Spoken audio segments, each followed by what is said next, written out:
President Trump inviting his Chinese counterpart to the White House as his trip to visit with President Xi Jinping now continues. And the visit would then come in September of this year. But he's also warning Trump that differences over Taiwan, a self-governed island that Beijing claims as its own territory, could bring the U.S. and China into conflict.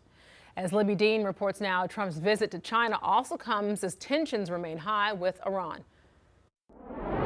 The first full day of President Trump's historic trip to China coming to a close after a lot of politics, a lot of pageantry. The politics taking place during that high-stakes sit-down meeting with Chinese President Xi Jinping. That happened at the Great Hall of the People, and later on that evening, President Trump returned there for these remarks that he delivered right off the top, saying how productive this morning's over 2-hour-long meeting was with Xi. The White House also releasing a statement outlining a lot of agreement on Iran, which has overshadowed the president's trip to China.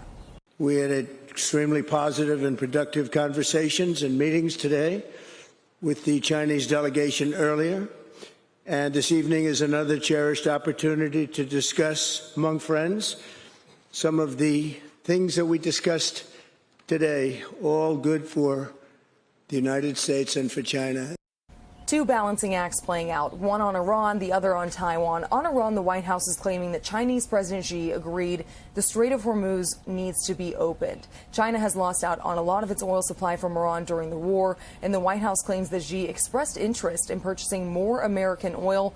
Also, Xi condemned the idea of tolling Strait of Hormuz, according to the White House.